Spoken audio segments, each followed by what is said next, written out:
Hi, this is James from Tabletop Gaming Guild, and today we're going to learn how to play the Pirate Republic Africa Gambit. This game here is going to be designed by Tom Butler and Sam Hiller, and it's going to be published by Greenfeed Games. This game here is going to be a prototype. The game is currently on crowdfunding right now, and if you watch this video later on, you can join in with a late pledge, or if the retail copy's out, I highly recommend picking it up because it's an awesome game. Now, keep in mind that this is a prototype, so the rules that I go over can be subject to change while they go through playtesting and finalizing the game for release. And the components are subject to change, even though these components are amazing and really nice. And this game feels like a finished game. They did a really great job. Not only the component quality, but the art and everything in this game is awesome. So keep all that in mind, that this is a prototype. Some of the stuff can be subject to change, but the goal of this video is to give you an idea how to play the game. So it gives you a feel of how the game works, and lets you see how the game is a sandbox deck building experience. So let's go ahead down to the table here, and I'm going to show you how to play the Pirate Republic Africa Gambit.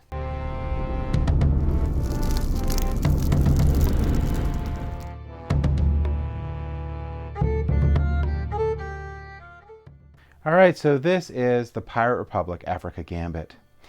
This game is set in 1713, the golden age of piracy. After a decade of war, a rare peace comes into the Spanish Main. With thousands of demobilized sailors, piracy reemerges in the West Indies and across the Atlantic into West Africa. One group of pirates, calling themselves the Flying Gang, seeks fame, fortune, and self-governance by building their republic free from the constraints of monarchies and imperialism. Will you work together to build a pirate republic, or will you betray your brethren in pursuit of legendary riches?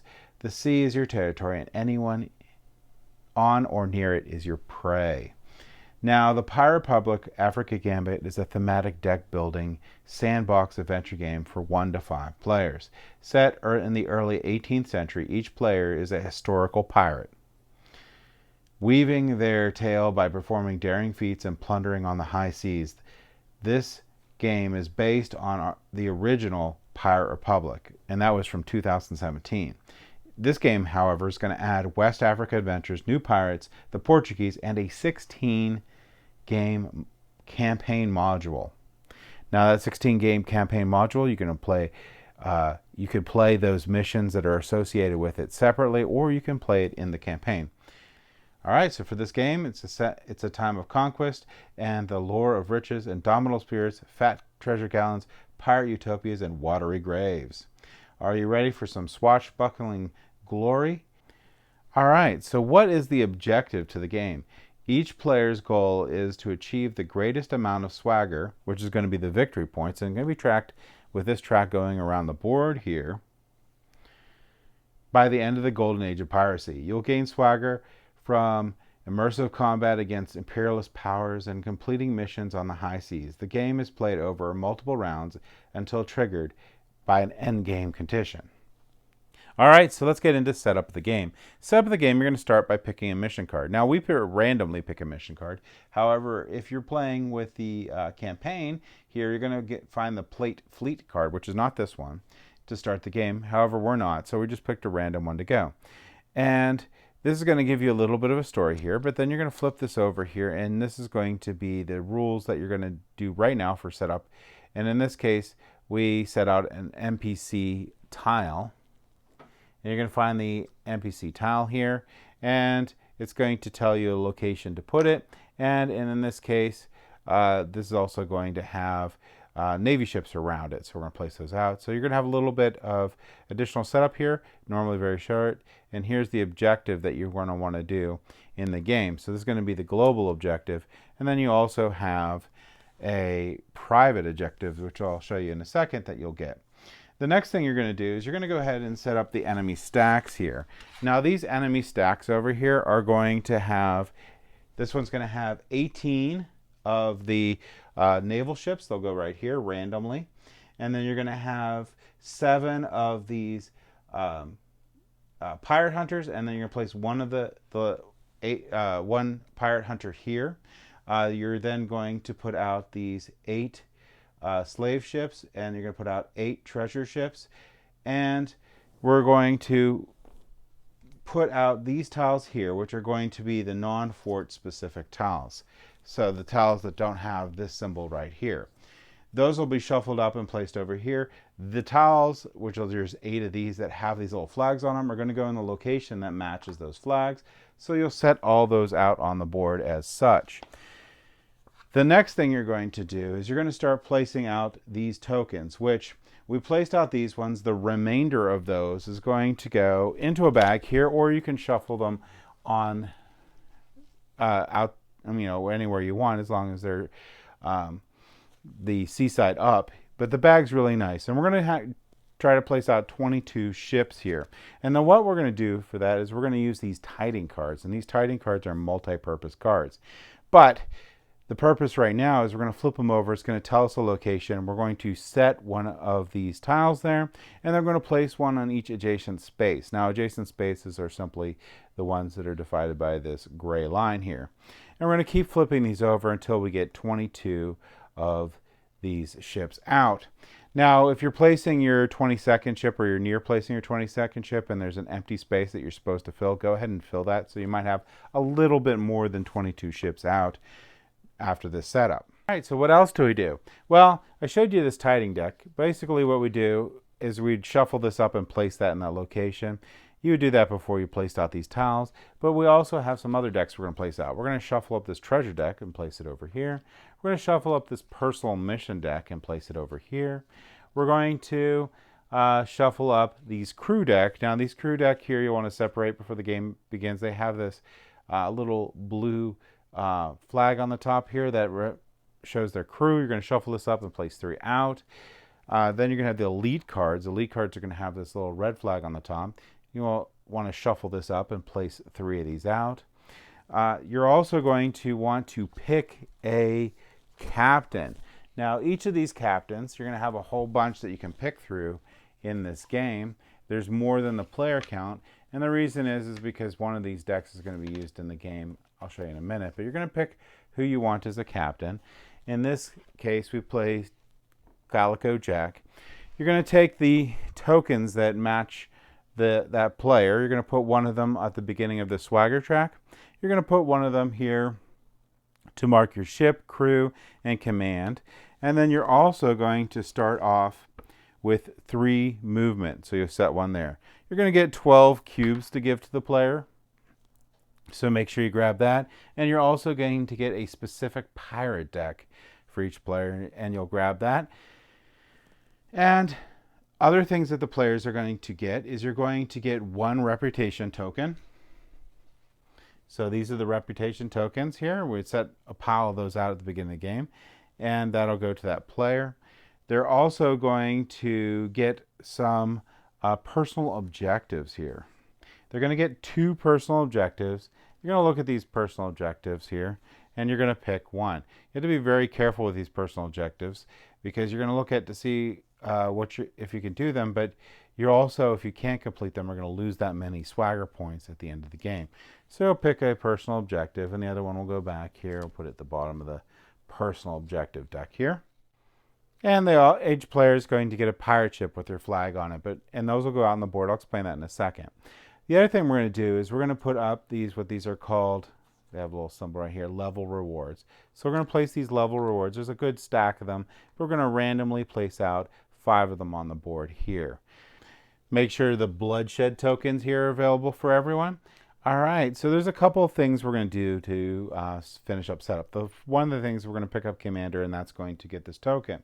Starting with the commander, each player is going to place out one of their ships in a friendly location. So the skull and crossbones are going to be friendly locations here. So ending with the skull or crossbones. If this is your first game, it's highly recommended that everyone starts at Nassau. Otherwise, you can go where you want here as long as it has the skull and crossbones. After that, the captain, in this case Calico Jack, is going to flip the tokens of all of the ships adjacent to them. Once that's done, we're ready to start the game. Now, there's a couple of major concepts we want to go into in this game. They're going to talk a lot about pirates. And that's a little bit interchangeable. That can be pirates that are going to be these little tokens that flip over that are going to be pirate ships that you can fight. You're going to be pirates that can also be players. So keep that in mind while we're going.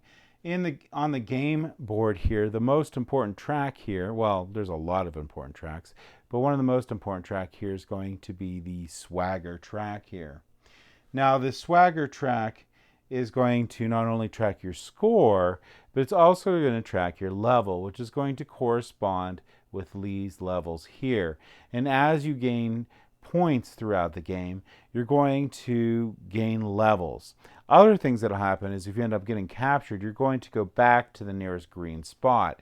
So these levels are also, or these green spots on the board here are also going to be checkpoints, and they don't always match up with levels. As you can see here with level 3, you have to make it to the green 22 before you hit a checkpoint. There's going to be also 3 different types of land types. There's going to be Imperial held, which will have these flags here. There'll be Pirate held, which will have these skull and crossbones, or your own flag here later on for your territories. And there's going to be empty ones here that are not held by anyone that you can go out into. And one other thing is Nassau, which is going to be right here, is a unique area, which is going to be a pirate-held land, and it's designated by the black flag here, so that you know that that's different from the other skull and crossbone locations with the red flag. There's also these West Africa territories. Those got added to the game here, and sometimes it refers to them too as West African territories or territories in West Africa. That's all the same thing. You're also going to have routes on the board here. You're going to have routes for the merchant ships here. They're going to start here. There's going to be silver and a gold route. And you have a route here for the slave ships, which are going to start here. Now, one thing unique about this is you're actually going to be throughout the game attacking these slave ships and freeing these slaves. So that's pretty cool. You also can own territories on this by placing your flag there, and that'll show that it's your haven now. So you can actually control areas of the board. And let's go over these cards a little bit. You're going to have your personal pirate deck here. And this deck here is going to have 12 cards in it. 2 are going to be special cards, and 10 of these cards are going to be the same as any other player. These cards itself have regular effects, and they're going to have improved effects. Now, these regular effects you're going to get, you can just use here, but if you want the improved effect, you're going to have to use one of your infamy tokens to be able to do it, or reputation tokens, I'm sorry. So use a reputation token, you can do the advanced effects on there.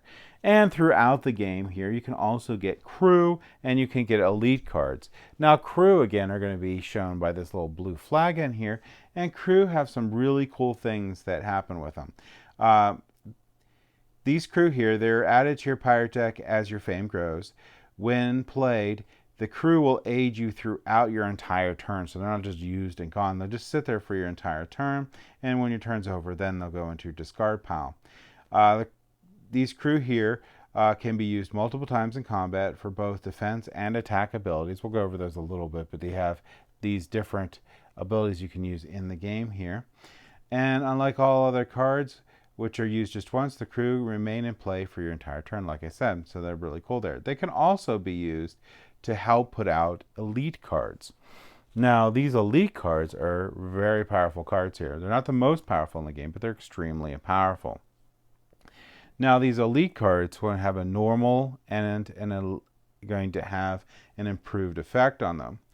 Now, one really cool thing that you can do in the game is you can use these cards, the crew cards here, when you play these elite cards, to play the improved event without having to use one of your reputation tokens. So that's really, really cool and very, very powerful. And these cards here are going to just basically be the second best cards you can get in the game. All right, so that was the elite cards and the crew cards, but the most powerful cards, they're one-time cards, are going to be these treasure cards. When you pick up these treasure cards here, they're just going to go on your player board, and when you spend them, they become discarded. But they're going to have powerful effects in the game that you can use. They are the most powerful cards in the game. All right, so you also have objectives and personal missions in the game. The global objective here is available for everyone, and this is going to be something that gives you a lot of swagger points, or a really good bonus in the game, so something you definitely go after. Personal objectives here are going to have something that you're going to have to do here. So this is flee combat from a naval ship or pirate hunter, and this is going to be your reward down on the bottom here. Now, these cards here you need to complete. You can pick up more personal mission cards throughout the game. However, for every single one you don't complete, this is going to be how many swagger points you're going to lose in the game. So you definitely want to keep that in mind. So the tiding card deck here, which is these are the tiding cards. These cards right here are going to be used throughout the game here, and they're multiple purpose cards. Down in this bottom section, if for any reason you need to place out ship tokens on here, you're going to be using this to place out the ship tokens. This will tell you the location, and then you're going to place ones around it or whatever it's going to say, but this middle part here is going to be for placing out tokens. This top part here is going to be the effect that we're going to have at the start of each round here, and this one here is going to be the letter of marquee. This is going to be the ship type that won't automatically attack you in the game, which is pretty important for the length of time that this card is out, and or if you attack that type of ship, then they no longer have the mark of no longer have the letter of marquee. Now down here is also very important. This is going to be the combat modifier. Throughout the game, there's going to be some places that are going to have this dual colored flag here. You're going to have a red and a green flag. Let me find one here. So those ones are going to give you some trouble in the game here. So let's say later on I flip over this token here, and it's going to have this green or red tag. In addition to normal combat, you're going to have to flip over one of the tithing cards, and they're either going to help or hinder you. So the way this is going to work is if it's red here, so this one here is going to be discard 2 cards, and some of them are going to have green on them here. So that's another red one. That one you're going to take a wound. Let's find a green one here. Green one here, you're going to double your firepower. So they're going to either help or hinder you in the game here. And they're really important for some of these tougher locations you run into, but use your tiding cards for that also. All right, a couple more things we're going to go over in the game here. You're going to have your pirate miniature, which is going to be the pirate ship there with your flag on it. You're also going to have these reputation tokens here that you're going to be using throughout the game. This is pretty much the game's currency. You'll have these bloodshed markers that you might be gaining through the game. If you get 2 of these, you're auto-captured, which is not great. You're going to also have land tokens, which are going to be those, and that when you explore land, you're going to randomly get one of these. And you can scout to see what it is before you get into there too, which is sometimes very important. You're going to have angry sea tokens that could come out, and these are going to have different bad things that can happen to you here. You're going to have sometimes objective tokens, and this one we don't, but you can have these objective tokens that show up. And those are the different things that you can get with that. The next thing we're going to go over is some of these iconography that are on the cards here. So let's say I pick this card right here. So this little symbol right here on the far left here is going to be Strike Fear. Now Strike Fear is a mechanism that you can use to win a battle without even having to fight. And that's because sometimes just the sight of your ship, of hoisting the jolly, is enough to make someone just, surrender instead of having to fight and maybe die. The next thing we're going to have on here is going to be close quarters.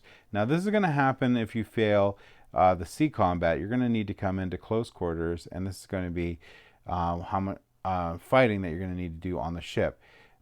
This symbol here technically is the gain movement, but the other one I wanted to show you is the broadside one, which is a picture of a cannon here. So let's find it. So this is a picture of a cannon here. So that's going to be the broadside one. That's going to be the combat that you're going to try to do before you go into close combat. We'll go over combat in a little bit, but that's those symbols in it. There's also going to be a bunch of symbols that you're going to run into the game to do different things. But there's this handy dandy reference card here that'll help you out. So this is going to be draw. This is the super important initiative into fighting. That's your broadside close quarter strike. This like you can gain treasure cards. You can increase your hand size. You can gain swagger, reputation. Down on the bottom, like I showed you before, is the combat modifier. You can do a rest action here, which we'll go over in a little bit. This is the movement. This is discard a card. Bloodshed tokens are really bad. Elite, crew, and captain cards. So those are different symbols, and you do have a reference sheet that you get with the game, which is going to really help you out. All right, so another really important part of the game is going to be your player board on here. And there's going to be a couple different stats you're going to look at. Throughout the game, you're going to be trying to do these accomplishments. So like defeat 2 land tokens, defeat 4 land tokens, circumnavigate the seas. And when you do complete these, you'll put a little cube on them. And you're going to move one of the stats that you want up. So this one will give you extra movement. This will allow you to have more crew. This one will allow you to have more elite cards. And once you get to these end of the text, you're going to get a bonus here. So here you'll get an elite card. Here you'll get a crew card. And here you're going to get a merchant ship that you will be able to use throughout the game as support. If you level up all 3 of these, you're going to get a additional pirate ship, which is a token, and +3 strike fear all the time. So you'll be incredibly powerful if you can get all these markers up. And that's basically your player board. All right, so how do you play this game? Well, this game is going to be played over a series of rounds. And each of these rounds is going to be made up of 3 phases. And we're going to continue doing these rounds until the end game condition is met.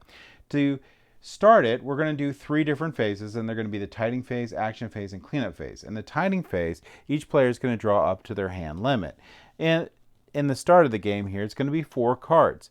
And instead of drawing the cards into your hand here to hide, you're going to place them out on the board there, and they're going to be public information for all players. So we're going to draw 4 cards. That's what it's going to start with.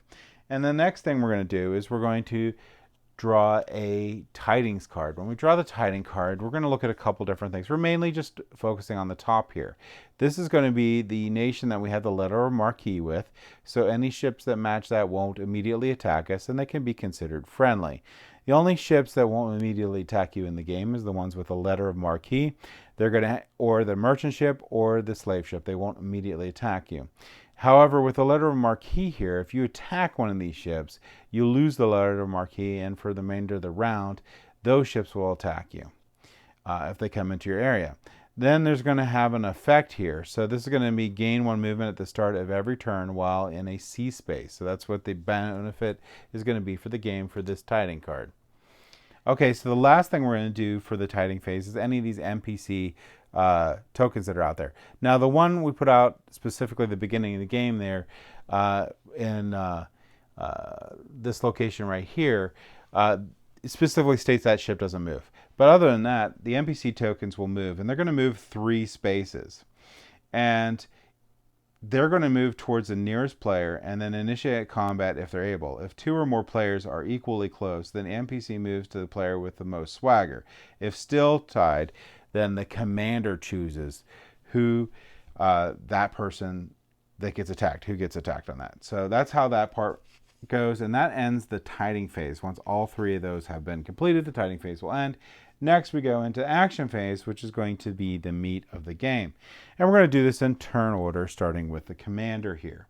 So what can you do on your turn when it comes up to you? So when it gets to your turn, you can do multiple different actions, but the trigger for the end of your turn is going to be one of 3 things. You're going to choose to rest, meaning your turn's going to end, and you're going to do the rest action, which I'll show you in a little bit. You have no cards left. You've spent all your cards. Your turn's going to end then. You have nothing to do. You can choose to pass. The turn without further actions. If you pass, discard 1 card from your hand unless your pirate deck is empty. Now, when your turn ends, you're going to immediately draw back to bring your hands to your cards to your hand limit. So in the beginning of the game, it's going to be 4. So at the end of your turn, you're always going to go back up to 4 cards. All right, so what are you going to do on your turn in this action phase? Well, the first thing you're going to do is you're going to roll this die. And this die is going to affect your movement with either pluses or minuses or +2. It's going to affect your movement. Or we can be unlucky and we can hit one of these flags. Now the white lookout is going to move the closest naval or pirate hunter ship token on the map into your territory space face up. If multiple tokens are equally close, you choose which one to move. If no Navy ship or pirate hunter are on the map, draw a random ship token from the supply and place it face up on your space. So this is going to move those over to you. Now there's a big difference between this and the red one. So this one here, those are going to move to you. And this one here, sorry, they're going to move to you. And you may do either. Immediately engage in combat with a ship token which was just placed in your area. Note that it will always have initiative regardless of the pilot level, so that'll be, initiative's very important in this game. Or spend movement to move away to an adjacent territory. So that's very important. But however, this red one here is worse. So this red one here has the same effect as the white one, except for you cannot avoid combat. It's going to attack you. So this one you spawn, this one you spawn, this one you can get away from, this one you cannot. This one here is going to bring out the treasure or move the treasure or slave ships.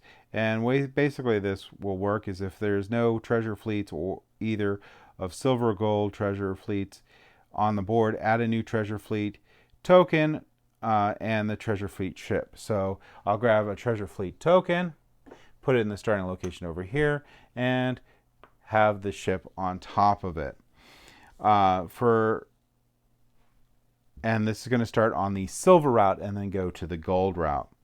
For any treasure ships already on the map, you're going to move it one territory along the route. So I'm going to move it one territory around the route. If you ever go to silver to gold, you're going to gain another treasure token underneath it.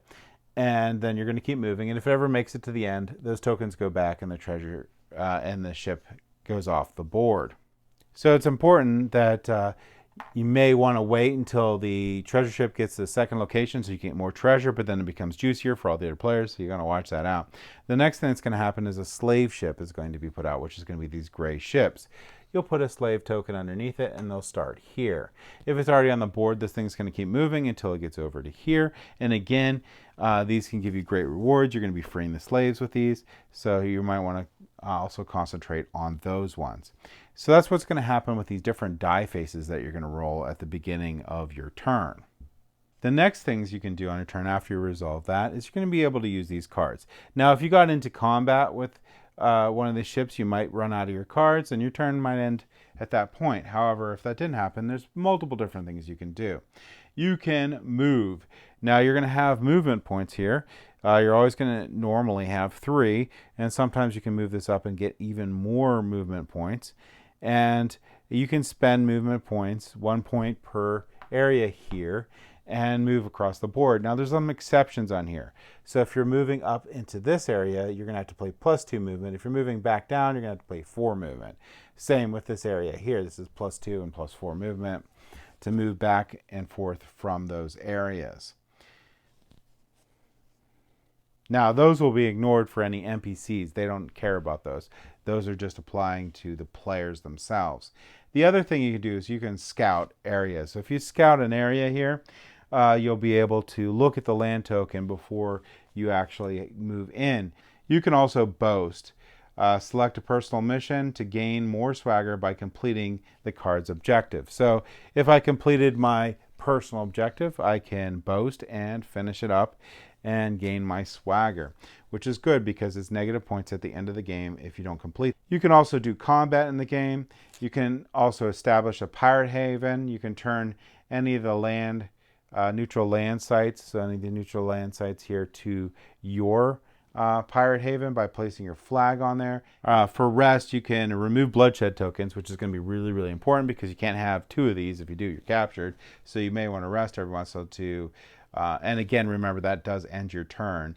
You reset any friendly ship tokens, which you can gain through updating your ship or upgrading all 3 there, or other ways in some of the missions. You can also then add a card to your hand from your discard pile so you can bump yourself up that way too. You can declare infamy. Use elite cards in your hand and amassed land and ship tokens to acquire elite cards. So we're going to go over how to acquire elite cards in a little bit, but you can also gain cards throughout the game. Remember where I showed you can have these double flags on here? Those are going to be tokens that you're going to pick up and you can use for these different things in the game here. All right, so let's go over a couple different things. So when you're doing your movement, so you can spend these movement to move. So I'm Calico Jack, first commander here, so I can move into these areas. Now I know what's here because at the start of the game I was able to flip two of these over because they were adjacent to me and I was the commander. So there's a couple things to look at these ones. This is going to be the green and red token that I'm talking about. That you can use these for different things in the game, which is going to be really cool. And it'll also give me these rewards on the side here. So I'll get 2 swagger and 1 reputation token, which will be really helpful. And it's pretty weak. It only has 2 for the broadsides and 5 for the fighting here. So I might want to consider that one. There's also this one here. That one also gave me 2 swagger and 1 infamy. It's much stronger for its broadsides here, but very weak for combat. I can look at my cards here to see what to do. And remember, you have your basic and you're going to have your advanced one here that you can unlock by using your reputation token to get even more powerful in here. And I can see from these cards what I could do for the combat itself. The other things I could do is I could just move along. So I can use a movement to move here for some reason and then move another movement to here. Now I would flip this token. If it's aggressive, we're going to have combat. If it's not aggressive, I can ignore it. Now, if it's a passive one, so if it's a treasure fleet ship, slave ship, or has a letter or marquee on it, I don't have to do combat. Anytime I land on an area that's going to be aggressive, my movement's going to end, and I'm going to have to resolve that. Other things I can do for movement is I can move to land sites. So let's say I was way over here. This token would have been flipped, but let's say I'm over here and there's no token. The other thing I could do is I can go onto these land sites. And if I go onto land sites here, I'm going to flip a token, and that's going to be what's there. In this case, I'm going to have to fight this, but if I beat this land area, I'm going to go ahead and get 4 swagger, which is going to give me 4 points. And I also get to keep this token. But remember, this token here is going to flip a Titan card to see what the bonus is before the battle begins on these. We'll go over battles in a little bit. The other thing you can do is you can spend movement here to scout these locations. So if I spend movement to scout these locations, I can flip this tile before I go onto the land there. Now land movements, when you go sea to sea, that costs a movement point, but going to the land is going to be free. And when I said you have to spend movement to do your scout, you have a choice. You can either spend a reputation token, which is going to be one of these, or 3 movement to flip the token. So it's very expensive to scout. But basically that's going to be how movement works in the game. You're going to be spending your movement to move around the board into different locations here. And again, if you're up in these locations, you're going to have to spend the extras. So here's going to cost you 2 more to go this way, but 4 more to come back. Those will have to be applied when you're doing it. So you need to have enough movement to do that. And you're going to gain movement by upgrading your ship throughout the game too. So keep that in mind. You're not going to be just stuck to this 3 movement necessarily in the game itself. But remember, moving to or from the land is always free. Everything else is going to cost you in this game. All right, so we already went over scouting after during the movement here, but we're going to go a little bit more in depth into that real quick. Not much more. We already went over the fact that if you're in this land territory here, you can scout by paying 3 movement or reputation token to flip it over before you go there. But you can also scout a ship token, so these various different ship tokens that are near there. Well, in any territory, you can spend 1 reputation or 3 movements to scout a ship token already present in an adjacent territory.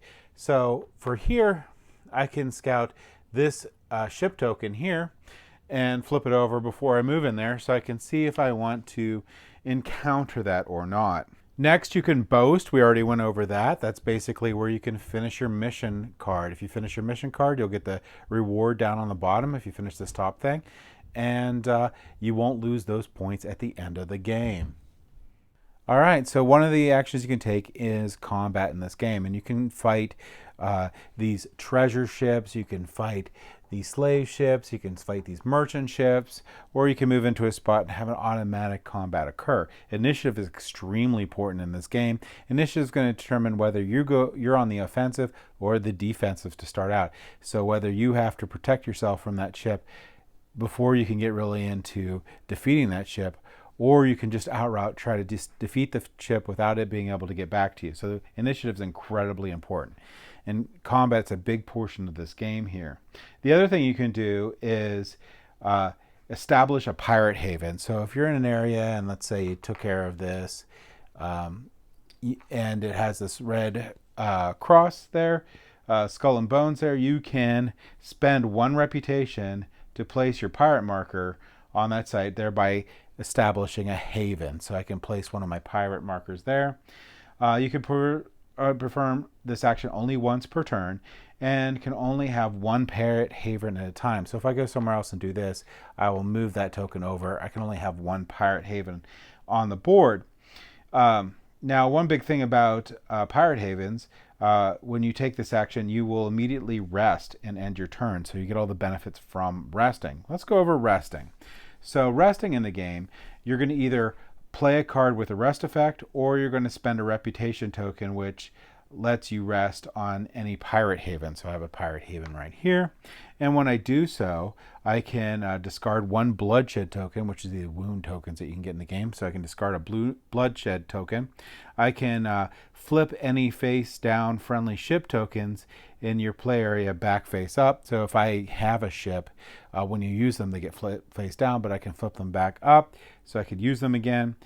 You may take 1 random card from your display pile and add it to your hand, which is going to be super helpful to be able to do more actions throughout the game. All right, so another thing you can do on your turn is declare infamy, and you're trying to get these elite cards when you do that. You're going to have to be able to declare 3 infamy. The general way that you're going to be doing this is you're going to be discarding cards or tokens that have this red and green symbol that you've collected throughout the game. You're going to look for 3 points to be able to get one of these elite cards. So you're going to look for 3 of these. The other thing you can do is if you already have some of these elite cards, you can also discard an elite card to count as a point too towards that. So once you get elite cards, it gets a little easier to get more elite cards. Once you get an elite card, one of these cards right here, they're going to immediately go to your discard pile, and you'll be able to use them on later turns. All right, so let's go over a couple different things. I mentioned you'd be taking this discard pile and shuffling in here and drawing, but you actually don't do that until after the end of the round. Basically what you're going to be doing is you're going to be going through this deck here, and at the end of your turn here, you're going to check to see if if the end game has been triggered. If not, you're going to draw back up. Now, the number of cards you draw back is going to be 4, except for when you hit certain levels on here, and those levels are determined by places on the board here. So level 3, which is going to be 20 points here, is going to give you 5 cards. But if you make it all the way to level 6 here, and level 6 here is going to be the 120 point area, you're going to be able to draw 6 cards. So that's going to determine how many cards you're going to be able to draw. Now, when the first player runs out of cards to draw, the round will end. When the round ends, you're going to proceed to the cleanup phase. After all players have completed their action phase, conduct these tasks. Each player resets their player. Place any remaining cards from your hand into your discard pile, crew cards, etc., except for treasure cards. Reset the starting movement, so you're going to set that to 3 and then add any of these numbers on here for the ship so it move up a little bit. Shuffle that discard pile and it'll be your new pirate deck that you can draw from.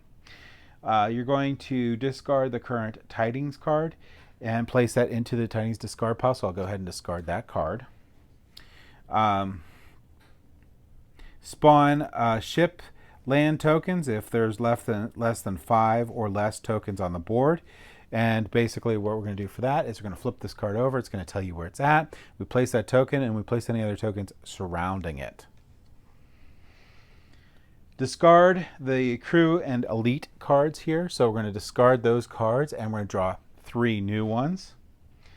And then the round ends. You're going to pass the commander marker, which is going to be this one right here, to the player with the lowest swagger. In case of ties, the current commander decides who starts the next round. Now, how does the game end? Well, if someone reaches this 120 swagger mark on there, the game is going to end. Or a player completes both their personal objective, at least one of the personal objectives, and the global objective, the game will end. Now, if someone gets 120 swagger, the game immediately ends and that player wins. No more turns. However, if a person completes a personal mission and the global mission there, they're going to have one more turn where every player gets one more turn, including the player that triggered the end of the game. Then we're going to go into scoring. You're going to take your swagger points and your any of these and subtract any of these personal missions that you didn't get to complete, and the person with the most points is going to win. If tied, the victor goes to the player with the most accomplishments, which is going to be these things down here on your player board. If still tied, the victory is shared. Now, I will mention there is a campaign mode to this game here, so you can play things in a campaign style. If you're playing with that, the winner becomes the flying gang commander for the first player for the next game, and the player decides the global mission based on the outcomes of the current mission. Now, with the campaign mode, you're going to have a branching narrative, so you're going to pick one. You can pick from 2 different options when you move to the next mission. All right, so we glossed over a lot of the fine details on this game here, and we're going to go over them now. Some of the very important things that we're going to go over is going to be 2 main things. We're going to go over this level track and combat in detail, but the level track here corresponds to your swagger track. Your swagger track is going to have different points along there. They're going to have different numbers on there. You're going to level up as you pass them. And as a reminder, when you pass these green markers here, you sort of checkpoints in the game. So if you get captured, you're going to move only back to the closest green checkpoint and move from there. So once you get to 8 swagger, you'll get to keep level 2. Level 20 swagger will give you level 3, but once you get to 22, you'll never lose your level 3. And they'll correspond to this track right here. So level 2 is going to give you initiative against merchant ships, which are these ships right here.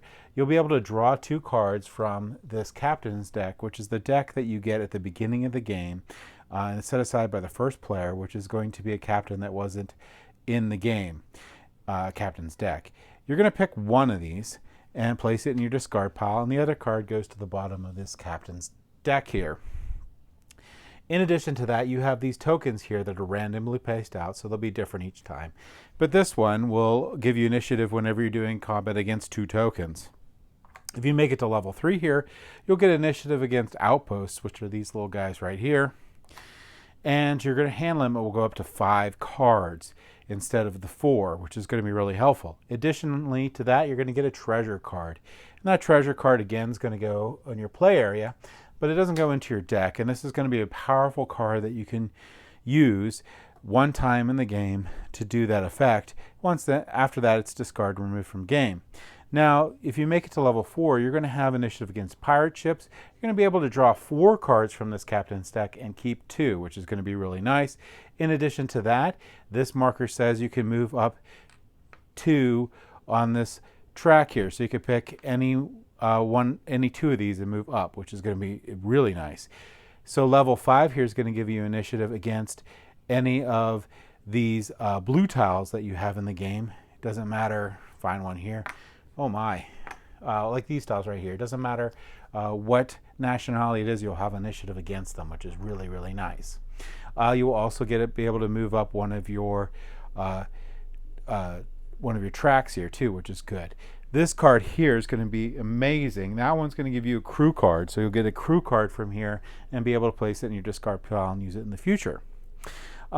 This final one here is going to give you initiative against pirate hunters, which is going to be really great. And you get up to 6 cards, and you're going to have a free at Haven marker, which is going to be really good. That one basically says you don't have to play your reputation marker to be able to get your rest action, which is going to be really, really nice throughout the game. And that's going to be your level and how it works with the swagger track in the game. All right, so another detail before we get into combat, it's going to be movement. So movement, you can always use this movement track in here, but another thing you can use movement for is going to be your cards. Some of your cards in here are going to give you movement points, and you can use those to move your ship, and you can use them for escaping combat or just moving around the board too. So that is one thing to keep in mind. I know when I went over movement, I talked mainly about moving on this track, but to let you know, you can also use these cards for movement, which is very helpful in there. These cards also are going to be fundamental to combat and the different things you can do with combat in the game. All right, now we're going to go over the most complicated part of this game, and it's hardly not that complicated. In the rules reference, there's a little flow chart for this, but basically this is going to be combat. And the most important part of combat is going to be initiative. Now for this example, I'll use my ship versus this merchant ship. This merchant ship has broadsides of 2, and then it has a close quarters of 5. I will get 2 swagger for defeating it, and I will get 1 reputation token. But in addition to this, it has this banner here. So that banner means that we're going to flip a tidings card. So we'll go ahead and flip the tidings card, and we're going to look at the bottom here. And this one here is I'm going to gain a bloodshed token. So red's generally going to be for the enemy, and green on these things here is going to be like here, double my broadsides. It's going to be good for me. But we'll flip one of those over. And remember, if you get 2 bloodshed tokens, you're going to be captured, which are these little things right here. So I gain a bloodshed token. And I would have had some cards out, so I would have had at least 4 cards out here in the play area that I could play. And these are the cards that I can use for combat. Now, if I have initiative, I can try to strike fear or do the broadsides. So we're going to do this battle as if I had initiative. So if I had initiative, I could try to strike fear. So when you strike fear, you're trying to beat close quarter. So close quarter here is going to be 5. So I need to be able to do 5 or more strike fear. And remember that I can use the top action of these cards, or I can use the bottom action if I use a token. I can do this, and I can get 2 strike fear on here. So out of the cards that I have, if I used a reputation token, I could have 5 strike fear, which is enough. So if I did that, I could just defeat the ship. If I don't do that, then I have to have broadsides equal to greater than their broadsides. And their broadside's pretty weak here. So all I need to have is going to be these 2 broadsides, and I'll be able to defeat it. Now in these cards, if I didn't mention before, these are ors, so I can get 3 strike fear or 2 broadsides, or going to be 2 close quarters. Now, for this example, let's say I spent these cards and I didn't have enough to either do strike fear or broadsides. If I did either of these, I would have won.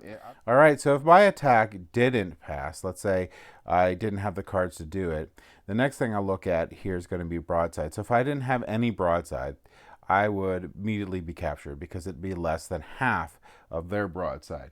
But if it is at least half of the broadside, I'm going to be able to continue on fighting here.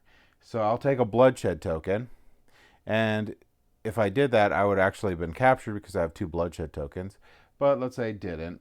I would then go to close quarters. Close quarters, I would have to use this value right here, which is going to be a 5. So I have to have close quarters equal to or greater than theirs. And that's going to be these on these cards. So I could use this one for 1, I could use this one for 3, and I can use one for 2. So I could easily have 5 if I had these cards available to beat close quarters. If I do that, I win. Otherwise, I am captured. All right, so let's say the enemy's has initiative. The first thing I need to do is make sure that I can beat their broadside. So it has a broadside of 2 here. So I need to have at least 2 movements, and if I do, I can flee or proceed to close quarter. So if I flee, I can move into an adjacent space. Or if I go to close quarters, I'm going to do close quarter combat, and I need to beat or exceed this number down here 5, and if I can, then I win, otherwise I'm captured. Now let's say I didn't have enough movement. So if I didn't use any movement, so I didn't have at least half movement, so I have less than half, I'm immediately captured. If I have half, what will end up happening is the enemy will use its remaining broadside and add it to its close quarter. So if I had 1 and 1 was remaining, it would be 6 close quarters that I need to meet or exceed to be able to defeat this vessel. And if I do, I get to get this token because it had the flag on it. If I don't, then I'm captured.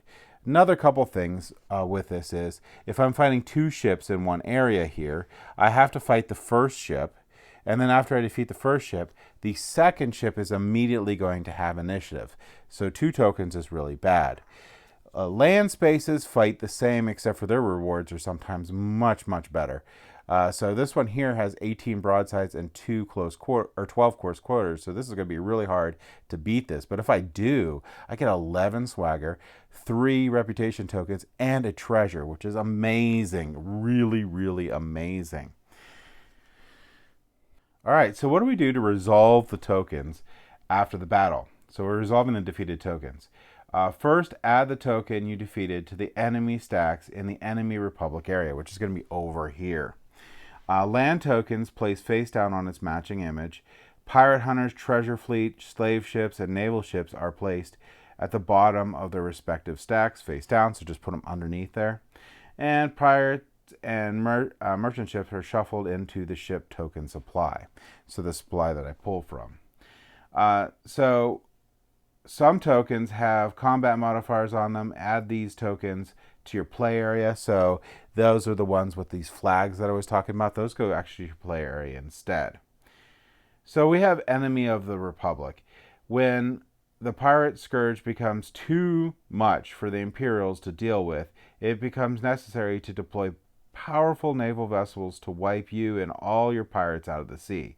As your pirates' activities escalate, tensions will rise across the Atlantic, leading to provocation that the Imperialist can't ignore. As such, defeating a certain number of tokens will result in special events in this game.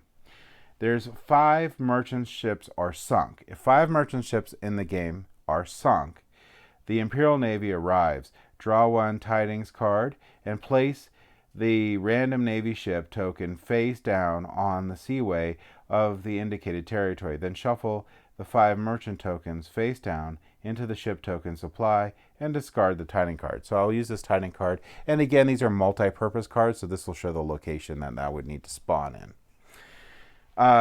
2 land tokens are sacked. So you have 2 different land tokens are sacked. A pirate hunter has been alerted to your whereabouts. Draw 1 tiding card and place the pirate hunter token face down on a seaway of the drawn territory. Then shuffle the sack land tokens face down into the land supply and discard the tidings card. So those are going to be really hard. These pirate hunter tokens here. So here's a pirate hunter. They can be very tough. So you see it has 12 broadsides and 6 close quarters. But I would get 6 swagger and 2 reputation points, which are reputation tokens, which is going to be really, really good in the game. So if 1 treasure fleet is sunk, Havana fortifies. Draw 2 random ship tokens from the ship token supply and place it face down in the territory of Havana. This then place the sunk treasure fleet on the bottom of the token stack and in the enemy's republic area, so over there. 1 slave ship is rescued. The pirate hunters are after you despite your good deeds. Draw 1 tidings card and place a pirate hunter face down on the seaway of the drawn territory. Then put this slave ship token face down in the bottom of the stack over in the left-hand corner of the game. So that's going to be how you're going to get the different tokens, the Navy ships, and the pirate hunters up and after you in the game. All right, another rule that's important in the game is you could play as a company. So this game is tough sometimes, and these ships out there are really tough. And it's going to be a menace to every player to have some of these naval ships out there and have some of these pirate hunters out there that are really tough. And they might be very difficult for you to deal with or impossible. So you might want to team up with another player. And in this game, you can do that. So players joining your company must be in the territory space or adjacent to you. You must agree on an amount of swag or reward to give to the assisting player if you win. So you're going to go into combat and you'll be like, hey, can you help me out? Let's make a deal. And those deals are binding. You have to do it. The assisting player can provide one card of their choice from their hand. So there's only one card. It could be anything, though. It could be a crew, elite, treasure, or captain, or a friendly ship token. The friendly ship tokens, again, you can gain them different ways in the game. One of them you're going to gain here, and one of them you're going to gain from maxing out your track there. So you could use your friendly ship token to help out a friend there and gain some swagger for assisting them and getting rid of a token that's a menace on the board. So once this is finished, after combat, return the assisting player's card to their discard pile or flip their ship token face down. Remember, resting flips that back up. So you used it, you need to rest to get that back up. The assisting player begins their next turn with a smaller hand size and can't use the face down friendly token. So you used a card to help someone out, I'll have one less card. That player will have one less card on their turn. They cannot draw up to their original hand size before their turn, so just basically they're going to have one less card when it gets to their turn. The assisting player does not receive bloodshed tokens due to this company's combat, so all the bloodshed tokens or the bad stuff's going to occur to the other player. Only the player who formed the company is eligible to receive bloodshed. Divide up plunder and share spoils as agreed to, and that will be binding. We keep talking about getting captured and bloodshed.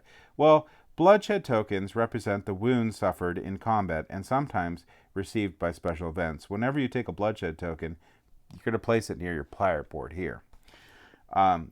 When you are captured, so if you get 2 bloodshed tokens, you're going to become captured, a bunch of things are going to happen.